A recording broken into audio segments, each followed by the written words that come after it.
You're listening to Civic Media. You can tune into any of our live shows on any radio station across the state with the Civic Media app. Find us in your phone's app store and listen anytime, anywhere.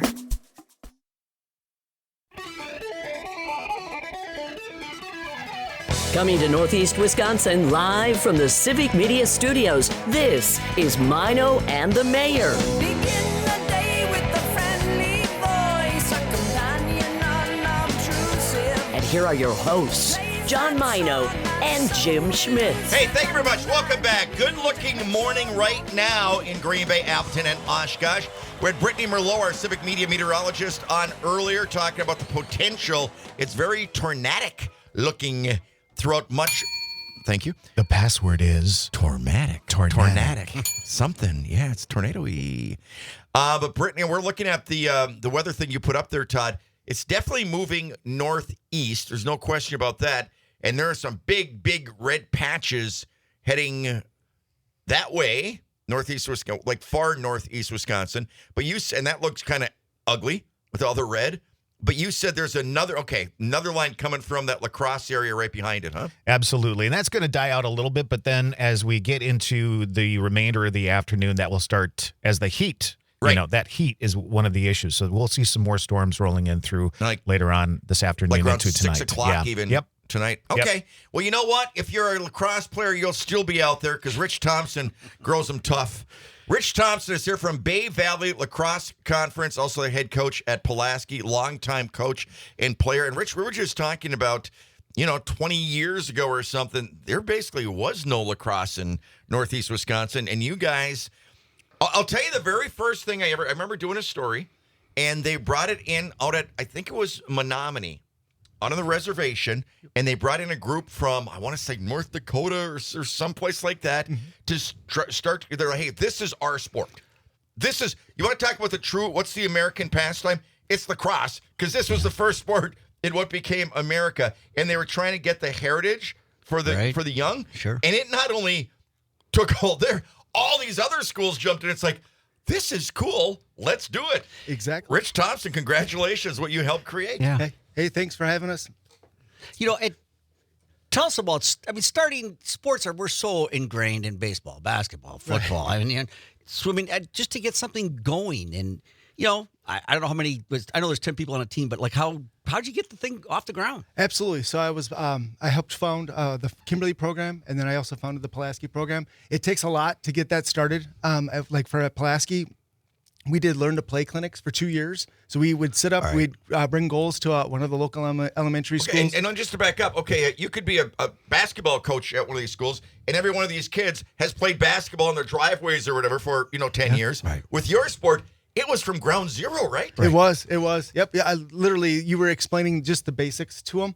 And actually, I find that basketball is the easiest sport to compare it to. I know a lot of people will talk about hockey or football and stuff because people are wearing pads.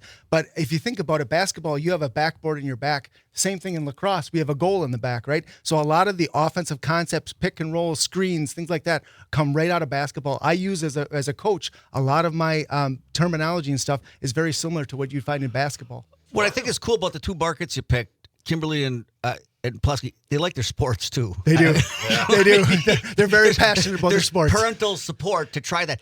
But I want to go back to the challenge of getting that started, because it wasn't like they saw it a lot on TV and oh man, I'd like to play that. So it's like, right. Yeah. So you went to the grade schools, what, 5th, 6th grade? Or Yeah. So the concept was to get it started at the U10, 12, U14 level, and then those kids will build and that stuff, and then they'll matriculate up to high school. And that's literally what we did. We started it at the youth level and then build it. Then we got a high school program at Kimberly. And then when I moved up to Pulaski, then we started building it at the Pulaski level. Now we have a high school team. We're in the second year of our varsity program. You know what I like, though, as far as what you did? Everybody started out exactly even. Right. It's not like some cool. kid grew up with that hoop on his driveway and somebody else didn't. It's like you're all ground zero. I think that's cool. Exactly. Yeah. That first class too. There's a lot. Like our first class here now is going to be graduating this year, and they really have a lot of cohesion. They're really a strong group together because they all went through this together. They all learned the sport together. They really became passionate about the sport together, and it's something that really gets them going and stuff. So it's really kind of a cool thing to see.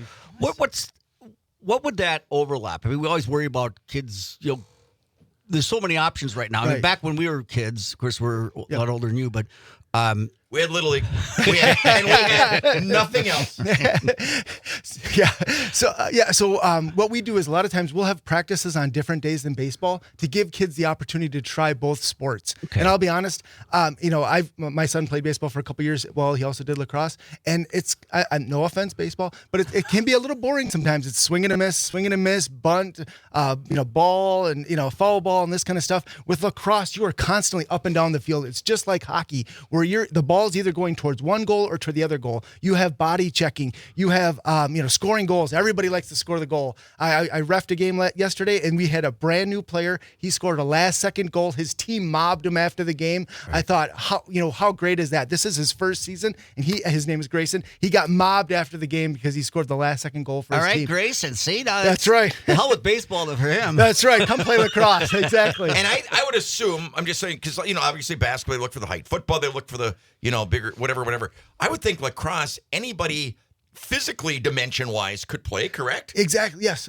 So that's one of the great parts about lacrosse is that if you're a large player, maybe you're not the fastest player, we have defensive spots you can play, right? Where it's physical, that's it's right in front of the crease. That's where you're going to do some of the body checking and stuff. That's where you're going to usher people out to the islands and things like that. If you're really fast, then you might be one of those middies or attack guys that can take the ball up the field, be looking to feed the crease and be looking to feed goals and things like that. So both bigger sizes, smaller sizes, fast and slow, we have a spot for you on the lacrosse field. I think that is so cool. And, I got to be honest with you. Once in a while, we flip it around ESPN, and it'll always be like John Hopkins, like against Naval Academy or some of these Eastern kind of schools. But it is mind-boggling how they just flick that thing, and that thing will travel from here to that downtown Green Bay sign, and it'll hit that guy right in the wicket. Yep. I mean, he'll hit it like perfectly. The control they have on those things is fun to watch. Yep. You want to get the ball to the stick, as we say in lacrosse. And that's literally hundreds of hours sitting on a wall, just bouncing the ball, practicing your stick skills. And the more you can do that, you can pass it a lot quicker than you can run it. So the more they do that, the better they get at it. I think I would have been a good lacrosse player if I started. Where would you have played me? Probably at midi to start, and then we move you up to attack to score some goals. Get that water over here. Hey, Todd? Yes, sir. Why don't you turn your mic off? Your laugh is a little too deep that I'm comfortable with.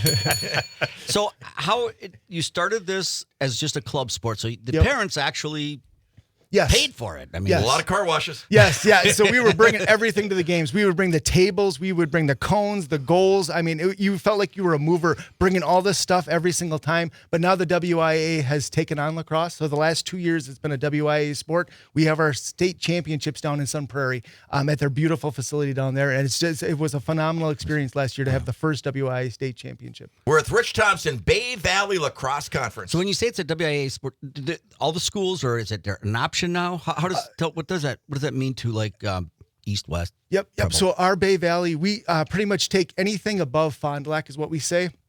The schools that are in it currently, Neenah has a team, Appleton, Kimberly, up in the Green Bay area, De Pere, Notre Dame, Bayport, Pulaski, Oneida, and then in central Wisconsin, Wausau has a team. Stevens Point used to have a youth team, and they still do have a youth team. And now they're going to add it next year. So we hope Stevens Point will. So essentially anything above like the Sheboygan, Fond du Lac line in northeast Wisconsin, we say is part of the Bay Valley. And the field, the school have to make a big investment, or where do you play? We play on our football field. All right. Yep, at Saputo Stadium in Pulaski there. So I have a game tomorrow night against Neenah at Saputo Stadium. And they don't get all anxious when you're on their field? Not anymore. And I will say this, Jeff. Like in my era, back in high school, if you were even caught like walking down the football field or running on it, or, the groundskeeper like, get off! The marching band. I mean, it's like, right. Yes, exactly right. But these fields now, I remember being at Kimberly, maybe this past, and I got there real early, and they had like 2 freshman football games before the varsity game. Yeah. Unheard of. Right. 10 year, 20 year. But these turfs down these fields are incredible, aren't they? They are.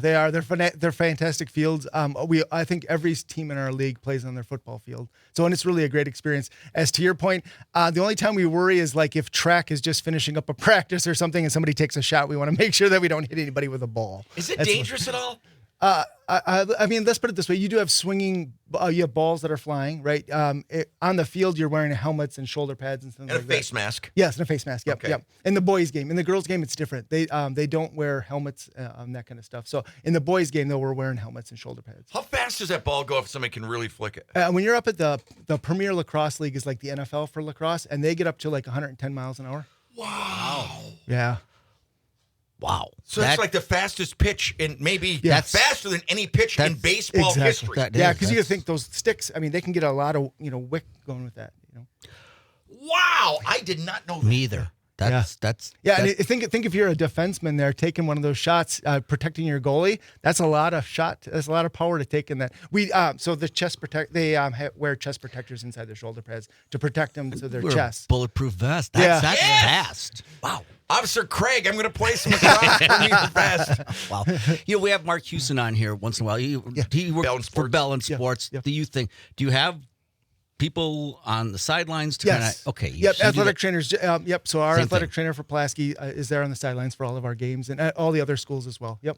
So what do you do to recruit kids now as far as because you need them playing before high school now to help Yes. prep, right? Yep. So how is that going? The youth leagues or youth clinics or anything? Exactly. So those same schools that we talked about all have youth programs. They increasingly now they have U8 programs, U10, U12, U14, and that helps them get those stick skills we talked about. Helps them learn those skills, learn the rules of the game. It's like you talked about. It's a brand new sport, so there's a lot of rules to learn. And so we get them. We do the Tri Lacrosse clinics in Pulaski. The last 3 years we've done National Celebrate Lacrosse Week, where we did a big Tri Lacrosse clinic. We invited all the local schools, kids to come and give the sport a try, and then we get them into the youth program, and that feeds up to our high school programs. We want WYA lacrosse to be very successful. We want to see the Fond du Lacs, the Oshkosh, the Hortonvilles, the Manitowoc, Sheboygans, the Ashwaubenons all add lacrosse. So we want to build that as strong as possible and make WYA lacrosse as strong as possible. I got to say one thing, though. That's pretty cool. Just knowing about your background and everything, Rich. Obviously, you're a high school athlete in sport, 6 different sports, whatever, and collegiate and everything. And even still now, you kind of tell I don't know what you do for a real living or if this is your real living, but talk about how many nights and days and weekends you spend trying to help high school athletes. Yeah. So for me, it's I'm the high school coach for Pulaski. So every night we have practice, except for one a week. The WIA mandates we take 1 week off. On that day, I usually officiate youth lacrosse. So like yesterday was our night off. I officiated youth lacrosse. So it's pretty much every single night in the springtime. But you want to know something though? Every year, it comes December, January, February. I can't wait to get out on a field again and to play and watch lacrosse. So to me, I do. It's pretty much hey family, I'll see you again at the end of the season in June. Okay, but, what do you do between August and November? I do. I'm an official for That's what I mean. for It's football, like- and I also am an official for WIA wrestling as well. Your family ever say, "Dad, do we do something?" They knew I was an athlete when Yeah, pretty understanding wife there. yes. Wow. That's pretty cool. I mean, you got a great disposition. You're very happy. I mean, Thanks. you love what you do. I do. But is that it? I mean, John kind of asked, do you have like a real job or is this what you Yes, do? no, I do have a real. Yes, I'm a safety manager. Okay. Oh, cool. All right, cool. All right, That's what you a great. stick around. We're going to talk a little bit more about Absolutely. this. I don't know if enough people know about it. And about how they get. There's people who would like to do what you're doing. So let's talk Absolutely. about your career path a little Absolutely. bit when we get back. I'm going to ask you one quick question. I don't want to belabor it because it'll take up the whole next segment. Do you know of any cricket fields in Green Bay? Of course. Yes or no? I don't. Thank you. Thank you. Thank you. Rich Thompson, Bay Valley Lacrosse Conference. Whenever I'm asked who makes my dreams real, I say that you do. You're out of sight. So be fine. Look out, baby, 'cause here I come. And I'm bringing you a love that's true. So get ready. So get ready. I'm gonna try to make you love me too. So get ready. You're listening to Civic Media. Stay up to date on the latest news and information for your local community and Wisconsin by signing up for our free email newsletter. Visit civicmedia.us/email to get started. It's alright. The loving you're gonna miss and the time it takes to find you. It's out of sight. Hey, welcome back. Man, we've had a great lineup today here at Minor and the Mayor. Brittany Merlot, our meteorologist, talking about some potentially really, really serious weather coming in later today. Mark Daniels, legendary sportscaster, giving his opinion on the draft. Kristen Ambrose, Point Mortgage Corporation. Always a blast having her in. And Rich Thompson joining us right now, Bay Valley Lacrosse Conference, also the head coach at Pulaski. And Jim had a couple of good questions for you right before the break. You're one of the happier guys I've met. I mean, I think You're that's doing great. what you're doing like what to you want to do. do. That's right. And I think very much enjoy it. That's great. You're just talking about your kids during the break, and they all seem very happy. And You want to know something? I enjoy spending the Friday night, Saturday night, Sunday on a lacrosse field. To me, there's nothing better to do. I would not want to sit on a couch and watch TV. I'd rather sit out there on a lacrosse field and watch lacrosse. That's so cool. that is, I think there may be some kids in college that would like your career. Tell me how you got into the whole coaching side of it. Absolutely. So my daughter, when she was young, we got her into lacrosse. At the time, I was in grad school, so we got her into Sun Prairie's program. We moved back up here to the Valley. I'm from Neenah originally, and we were coming up here for birthdays and all these parties and stuff for our family and stuff. And finally said, okay, time to move back to the Fox Valley area. And so we moved up here. I right away filed paperwork with the state to get Kimberly lacrosse program going. A couple days later, she came out on the bus and said, hey, there's this other family that's trying to get something going. So we combined efforts together. We got the Kimberly program going. And then I moved up to Pulaski. And then I said, hey, we need to found that in Pulaski. And so now that was back in 2018. And so we've had 7 years now of Pulaski lacrosse. I bet you look now. It's getting easier, right? I mean, there's momentum. Yes.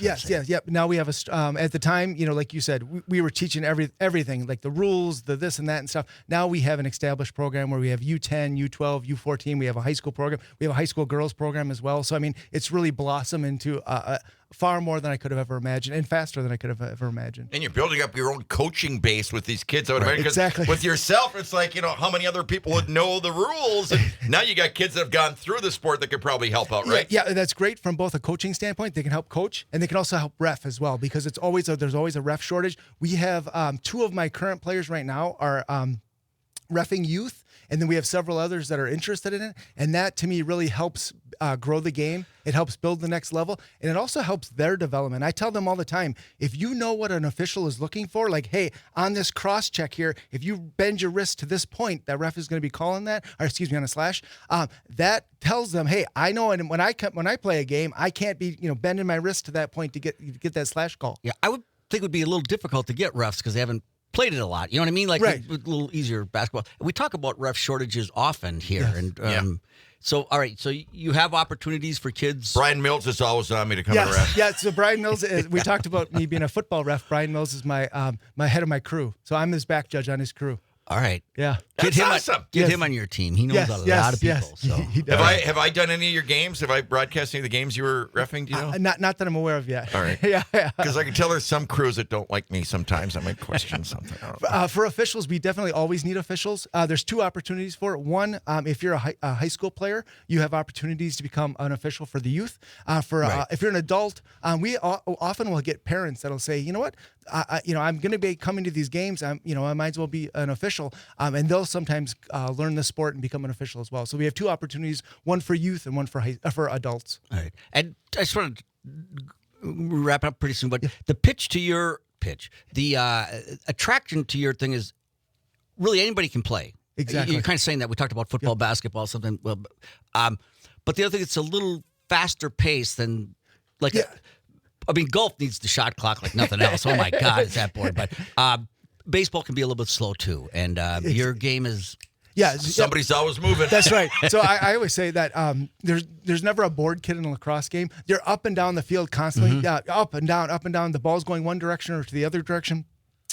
You're scoring goals. You're making, there's lots of contact in front of the goal. It's not the contact that you'd see in football. You're not decleating anybody, but there is contact. You can check below the neck and above the waist and to the side. So there's lots of checking going on and stuff. So there's physical contact up and down, back and forth, scoring goals. It's really just a high pace, fast game, and then boom, you come off the field for a few minutes, get a drink, and then boom, you're back out there. There's never a bored kid in a lacrosse game. I just got to say, I would imagine this type of thing, like you can shoot around in basketball on a weekend or by yourself, but you could probably go to like the schoolyard maybe and just practice hitting against the school wall or something. I mean, the number one thing a lacrosse coach tells their players is wall ball. Get a brick wall and just practice that wall ball. Practice your technique. Get those, 100. a piece of chalk, draw the square. And, exactly. Yeah. Yep. And you bring it back to the box, which is right next to their head.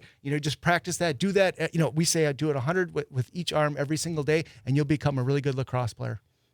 This is cool, Rich. This is. I love how many get kids to a you've game. given the opportunity to play a sport. They might not be playing sports in the spring if it wasn't for you. That's awesome. And it's a good opportunity. Like a lot of times, maybe baseball didn't work out for them. Maybe they're not the best at hitting the ball or something. This gives them another opportunity in spring to play a sport. And you've played how many different sports in high school? I played 6. 6 different sports. Yeah. Wow. Yeah. I want to congratulate you. You are the 3rd best athlete in our studio right now.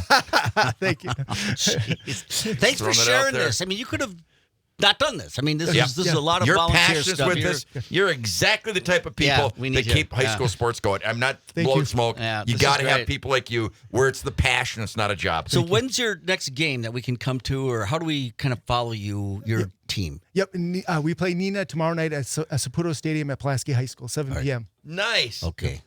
How much did you bench in high school? I was up to like 250. How many times? No, If you added up all the way to ever lifted in high school, it might be Wouldn't that 250, but 250, probably not.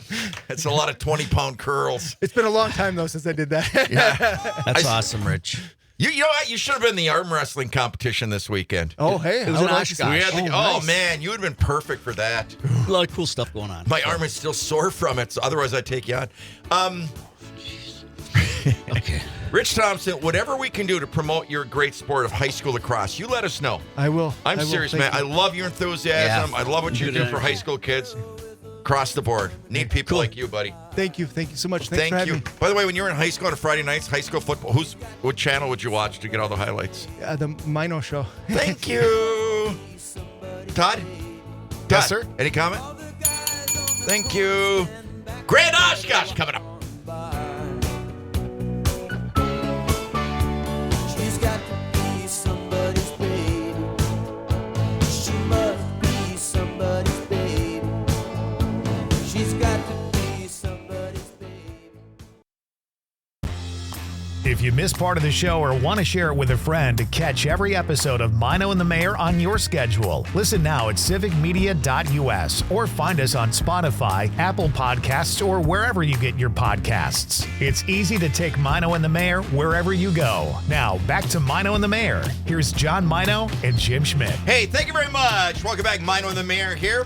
97.9 FM WGBW, 98.3 and 96.5 FM WISS in Appleton and Oshkosh, and of course worldwide on the Civic Media app. Also AM 1100 and 1590.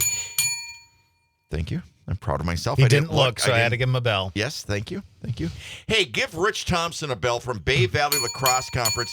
Man, the enthusiasm that guy has for helping youth sports is incredible, isn't it? He lives it. Boy, he is not. He is That's amazing. a labor of love, man. He just loves it. I'll tell you another labor of love. Everybody that either works at, for, or performs at the Grand Oshkosh, because that is one of the coolest venues in the world. Todd, introduce our very special guest with a show coming up that is incredible. Hey, Joe Furlow, how you doing? What do I do to get a bell? I'll I get wanna you a know bell. what I do It's to gonna get take a a while. bell. It'll take a while. We'll see how this goes. We'll see how this Joe. goes, Joe. Joe, we're Clearly Hey, getting Joe, a bell. you're on hey, Joe, stage, you Joe. know how you don't get a That's bell nuisance. from Todd? You know how you don't get a bell from Todd? Ask him for one. Okay, There you fair go. enough. He won't do it. Yeah. Joe, this is you have such unique shows there. I mean, we talk about you often, but this is something very different, right? Tell us It about is. this. I'm so glad that Neil has joined us because Hi, Neil. I'm sure they hear this all the time, the folks at the Fourth Wall Ensemble. I'm so excited about the show. The video is great. And then you get out there and you want to try to describe it and you're like, Right. you know, and I love the idea. It's kind of an old school variety show. People my generation and up will remember these kind of acts on the Ed Sullivan I was show. just going to say that this sounds You know what like I mean? I was just going to say it sounds like an episode of the Ed Sullivan Show because you've got part modern dance, part circus, acrobatics, music, theater. I mean, it's The only thing missing are the spinning plates, man. Yeah. Tojo That's the only Jiju. thing missing. Neil, Tell- yeah, you know, Tojo Jiju. Neil, tell me how all right. the order is chosen though by the audience. You say that? The audience's participation. Good morning, Tell me Neil. Neil, tell us about how Good this morning. all works. So hi there. I am Neil Parsons, Hey, Neil. and I am the bass trombonist with the Fourth Wall Ensemble. We're a trio of musicians who are also actors, dancers, acrobats, circus artists, daredevils of all sorts. May I jump, Neil? I just have to say one thing though. When you talk about the instruments, okay, that's a unique group of instruments all together in your picture. Could you describe how you blend those three instruments together? Yeah. So when we formed our group back in 2010, there was no music written for flute, bass trombone, and percussion. So everything that we have performed in our repertoire in the last 15 years has been created or co-created by us and our collaborative composers, but we do a lot of arranging ourselves. And so you everything threw, that you we put threw an on stage is accordion something guy that in we there. do.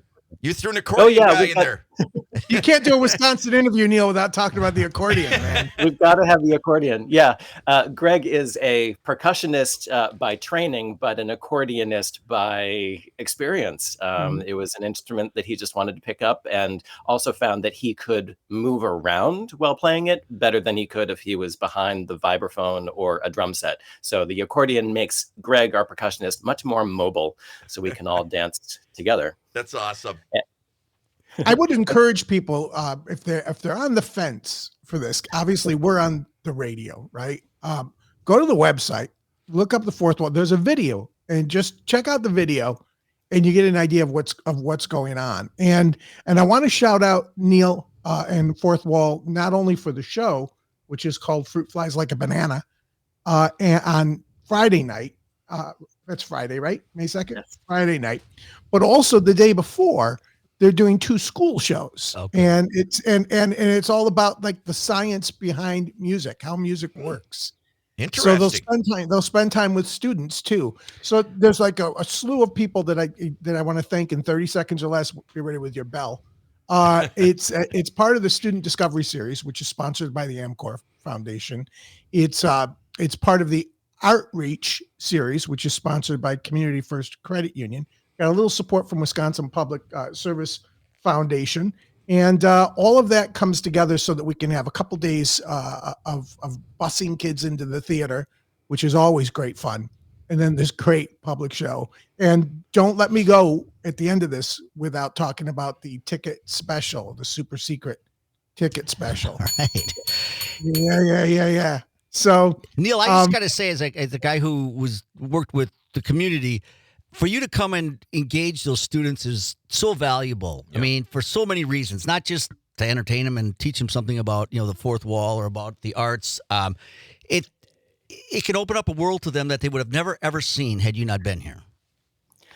And that is one of the great honors that we have as performing artists, knowing that for many children that we perform for, we might be the first live performance that they see. And we are here to share not just a live performance, but introduce them to music, introduce them to dance, introduce them to, acrobatics and theater. We're kind of giving them a smorgasbord of experiences, but also we're really trying to make it personal. We're really trying to make it something that cannot be replaced by smartphones or streaming media. Right.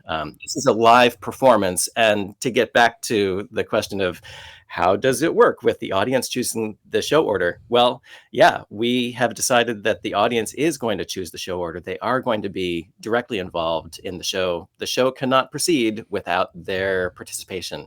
And we have a few different mechanisms for making that happen. Sometimes it's pick a card, any card. We've got a deck of cards with the different titles of pieces on that. And then we also have some other maybe secret ways of having the audience advance the none of you plot, guys as on it were. stage ever showboat or anything, I'm sure.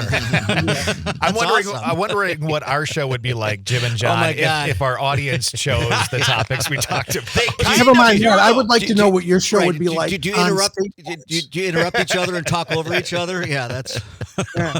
wow. That's great. Neil, I'm going to jump in with a question because I'm curious. Great. So you guys are really great musicians. Thank you. Who's the first one that says, gee, if I get on a hoverboard or a skateboard, this would be even better? I mean, who comes up with the idea that we're going to suddenly do that? Or if I climb on you while you're playing and I Yeah. keep playing and we build this little pyramid, who comes up? Who's the first one of you that came up with that craziness? By this point, it's really hard to extract the origin story of most of our pieces. When it comes to what we do and how we do it, we are a collaboratively devised ensemble where, the best idea wins by the end of the day. And it's not an efficient process of us all jumping in and saying like, how about this? How about this? So it can be hard to figure out like, oh, whose idea was it originally? Because by the time all three of us have really put it through the ringer of ideas and brainstorming and testing, like we do a lot of R&D of like, well, can we do it this way? Or no, can we do it that way? By the time it makes its way to stage, it's just this collective beast that we have kind of, brought into the world through our collective conjuring. Who's your audience? Because That's great. it's interesting because I didn't want to put it in the family series because it kind of labels it as a kid's show. It's not. It's a kid, but it is. And it's not a date night show. But you guys are smirking because I'm doing your interview for you, aren't you? I like It's, it. it's No, not- that's good stuff. Go right ahead. Go ahead. Hey, these are all It's not- questions I want. I'd love Yeah. to hear an answer to. Yeah, it's good You stuff. know, it's kind of a date night show, or it's a family show, or it's a bring your kids show, or it's a you don't need kids show, right? It's an interesting thing that the current arts industry is so focused on who's your market, who is your show for. And when it comes down to it, in my humble view, art is for all. And yes, there are certain artworks and certain, artistic things that are guided to a certain audience. But we really believe that music and dance and theater and acrobatics and the kind of stuff we do really is for all ages. And that's why we have a show on the main stage on Friday night that is literally for all ages. And what we love after a show like that is when the children and the parents and the grandparents all come to talk to us afterwards, say that they love it. And you feel like each one of them senses that we made it for them. That's awesome. So do you look at And it we as almost don't like necessarily say that like, oh, it's for you, but you can also come. No, we want everyone there. There is something for everyone and a little bit of everything. And that really does harken back to the vaudeville stage, the vaudeville theater model that the variety show of the Ed Sullivan Show, the variety show of, YouTube, just like see what comes next, never knowing what's going to come next and knowing that you're going to see something unusual and unexpected. That's what we're all about. We want everyone to just kind of like come for the ride and stick around for stuff they had no idea was possible. Is it a little bit like Second City improv with instruments? I suppose you could say that, although there is very little of the repertoire of our show that is improvised. Okay. All of the different acts have been kind of painstakingly prepared and Got it. rehearsed over the course of years. But the flow of the show is this impromptu kind of character where we don't know what's going to come next until it happens. But once we know the next piece in the program, we know what to do, but it's also kind of a surprise to us how the roller coaster ride of the evening is going to flow. So that really keeps us on our toes. And we feel like we're kind of in the same boat with our audience, that we're just like, we're along for the ride. Let's go for it. I think it sounds awesome. It sure does. I want to get back to the audience participation because I think, look, shows, live theater is nothing like it. I mean, I love it more than sports, anything else. Tell me about how do they choose? Like, questions or is the applause you say from when you're out there trying to showboat to get them to take your act first, or how does that all work? Wait a Well, minute. I want to, before you answer, I want to make sure that in the studio, Todd got a soundbite of the former mayor of Green Bay saying he loved live entertainment more than sports. I'm not running for anything anymore. I can say whatever I want now. So. Having said that, I'm so sorry, Neil. I just want to make sure I have that for later. You go ahead and answer his question. Yeah, well, we do actually have a deck of cards, and for each card, that's a piece in the program. And we run out into the audience, say, pick a card, any card. Anyone who's got their raised hand ready to like choose what comes next, they pick a card, read the title off the back, and that's the next thing we do.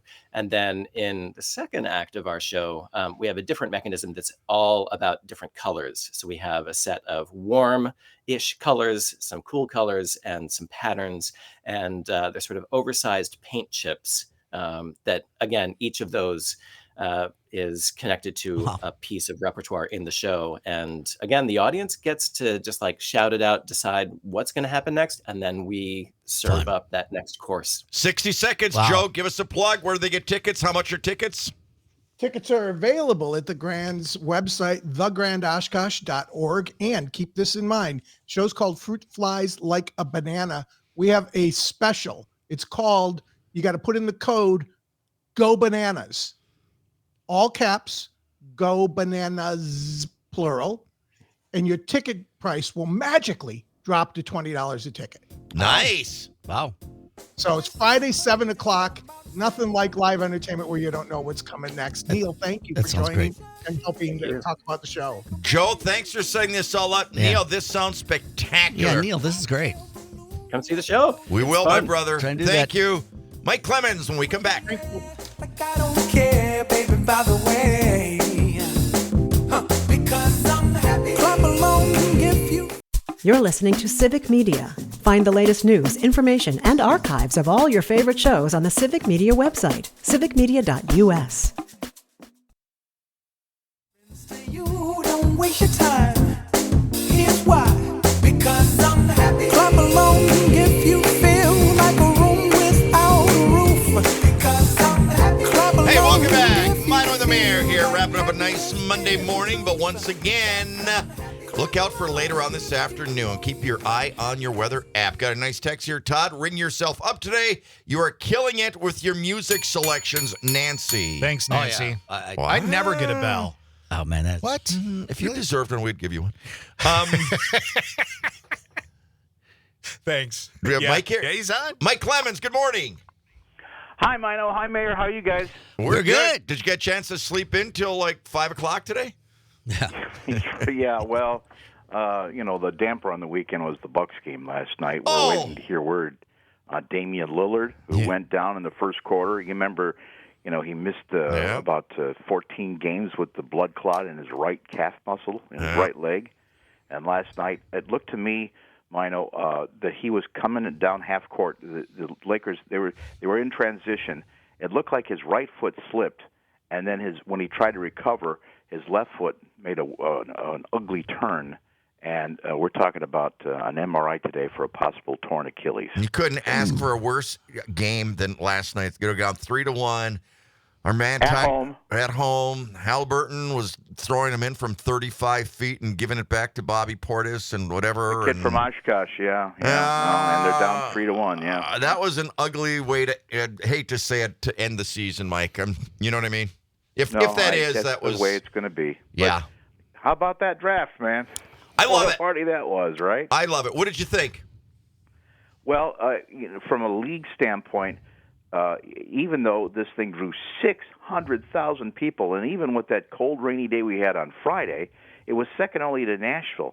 And when the NFL draft went to Nashville, it went to a new level because Nashville was such a great backdrop with all the bars and the country music scene. Little Green Bay came right at number 2 of all-time draws for the NFL draft. You think about this. I mean, in 3 days, Green Bay drew more people, or as many people, that come through 10, 11-day runs for Summerfest or the Wisconsin State Fair. And on top of that, the thing increased the ratings on TV, and this is what the NFL wants because it's what their sponsors want. The ratings went up 11%. That's a huge gain in 1 year. Yeah, that's good. Fantastic. I see that. Wow, that's great. Yeah. I mean, I just went as a spectator. I didn't see a single problem other than, I'm going to say this, we talked a little bit about it. There should have been an entrance or an exit at the east side of the stadium. I thought it was just too, expect for some older people that wanted to go to the stadium views and the Burkles and the different places there, and then to have to walk all the way back. I don't know why they didn't have two entrances and exits just to make things flow better. You could have had another secure entrance there, right? Absolutely. Yeah. Absolutely. Yeah. And that's something maybe they'll think about when they move it to Pittsburgh next year. But the Packers took 8 players over the weekend. Of course, they started out the first 2 nights with offensive players. They got this Savion Williams, a wide receiver out of TCU. Some of the scouts say reminds you a little bit of Cordell Patterson. He's versatile. He's 6'4". He's pretty fast, but he's a gadget guy. He played quarterback in high school, so they can use him all over the field. He threw a touchdown pass in the Wildcat last year at TCU. Then they got 4 defensive players over the weekend, including this Barron Sorrell, a defensive lineman out of Texas. Did you see it? Now, his press conference? There was only 16 kids that showed up for Thursday night in the first round. And then after that, most of them stay home because, it's expensive to get there for the first place, and they'd rather just spend a long time at home. This kid wanted to cross the stage. He thought he might go Friday night in the second or third round, and when he didn't get picked, he said, "Well, if we're here, let's just stay." So he was there available, and when his name got called, he was there in the green room. And Goodell got so excited that he had a player, he came up to personally introduce him, and the player selected was from the host city, from the Green Bay Packers. Brian Gutekunst didn't even know he was in town. That was the next player on the board. So then the kid walks across the street from the stage. He walks through Lambeau Field. He does a Lambeau leap, comes and talks to us there with his family and friends, about 8 or 9 people in our press conference. This was great. And then when someone said, "Boy, you've got your whole family here," I'm like, tell us about that. Just broke down. He broke down. That's when he lost it. So what a passionate kid the Packers just drafted with the 4th-round pick. I mean, if you didn't get teared up or choked up when he's talking about his mom, they asked about his mom and dad, and he almost couldn't finish about having them in the first. I mean, think about that. He stayed there just because he wanted to hear his name called and wanted his parents to hear it called, just hoping to get drafted, and he gets drafted by the Packers right where he's sitting. That's pretty magical, isn't it, Mike? And I think the owners ought to start thinking about that at the next draft. Let's afford so these families can we can put them up so that they can be here for the weekend. Jim offered his house the whole time, free of charge. Exactly. There you go. They can sleep in the studio like you did, Mike. So Mike, can we hear next to me? Can we hear the rest of your reports all day? Yes, sir. We're tracking that Buck story, and then these Packer rookies come in. We'll probably have a Packer rookie mini camp coming up this weekend in Green Bay. Mike, great work. I'll tell you what, man. You talk about taking that, doing everything you can, taking one for the team. You sure did it this week. No, I appreciate it, guys. Thank you so much for everything you guys do on your show. But let me just ask you, Mike, they rate all these teams ABC. How do you think they did? Do you think the Packers, it was a good draft, A, B, C, D? I think it was a typical Packers draft, and they've got some exciting new players awesome. to add. That's great to hear from you. Mike all Clements, thanks for everything you do for Civic Media and for Mino and the Mayor. Thank you, guys. All right, you got it, buddy. Todd, thanks for putting together a great show. You got it. Back in tomorrow morning, Mino and the Mayor. See ya.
The national news cycle never stops, but it can be hard to find news about your local community. Civic Media is dedicated to providing quality local and state news coverage across Wisconsin. With the Civic Media app, you can get notifications about local stories that matter to you and your community. Find the free Civic Media app in your phone's app store and choose notifications from the menu to tell us what kind of news you want to hear about.